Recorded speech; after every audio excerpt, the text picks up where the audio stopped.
Thank you, Mr. Chairman, and thank you to the witnesses. What I think I hear is a determination to really get to the problem and fix it. I know that's a determination up here. I appreciate what Senator Reid just said about staying after this. Let me, as an Air Force veteran, let me direct my questions to Secretary Wilson and General Goldfein. And General Goldfein, I appreciate you visiting Keesler recently. Let me start by asking you what you found there. And to summarize, this has been an ongoing problem for quite some time, dating back as far as 2011 at Keesler. There is a program called the Moisture Remediation Project, MRP. Some of the information we've gotten from the military members there is that this has been sort of a surface attempt to go in and clean the affected area with soap and water or some sort of disinfectants and not get behind and actually go to the root cause. This went so far as 11 families at Keesler having to file a lawsuit against the contractor in the summer of last year, seeking punitive damages and accusing the company of fraud and concealment.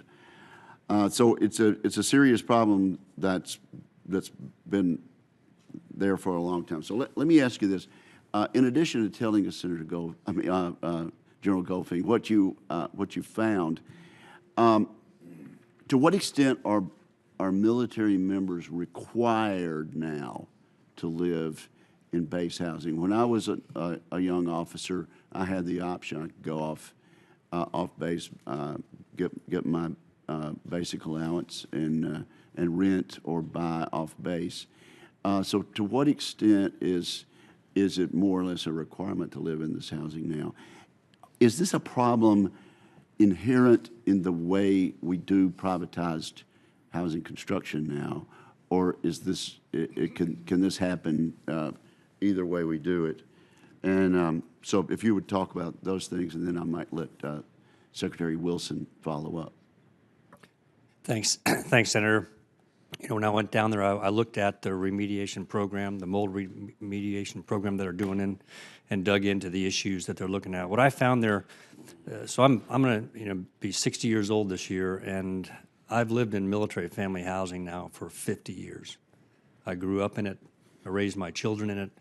When I deployed for 2 years, I put my family in it. And there, what I found at Keesler, which was very consistent with the testimony we heard, is there are three things that families today are worried about that I never worried about, either as a parent or as a kid growing up. I never once worried about the health of my children relative to living in a home.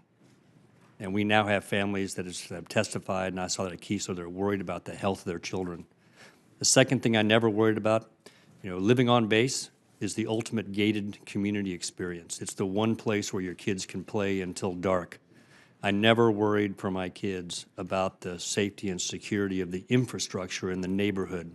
And parents today of airmen are airmen today are concerned about that. The third thing I never worried about, I never worried that if I actually complained about the housing, that there would be a fear of reprisal or that my command chain and leadership wouldn't get after it. And so as we look through the long-term fixes that Secretary Wilson laid out for the Air Force, we have to get at those three issues. And Senator Reid, what you said about this being a long-term issue, excitement in the near term based on hearings is interesting, not compelling. We're going to have to keep our boot on the throat of the underperforming contractors and our command chain and leadership to make sure we get after this for the long term, and we're committed to do so. Do they have to live on base housing now?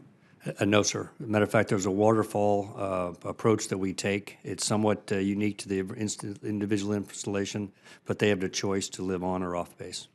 Do you think there's something wrong with the program itself? So I think the program has got to work. We've got to make it work. And where we have failed is to ensure that we have command chain involvement, oversight, leadership, quality control, and follow-up.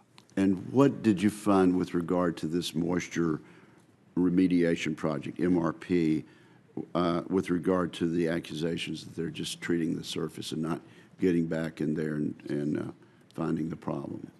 From what I saw, far more thorough a construction effort than what's been described. I did not see any painting over. I saw a complete reconstruction, pulling out walls, going into the pipes. So I thought I saw much more significant engineering work to get after it. But this is a trust but verify solution for the future. Is the contractor doing that? They are. Okay. This is a little off the subject, but let me just mention this and ask you to answer on the record. I've been concerned for a number of years about unaccompanied housing in Korea, particularly at Osan.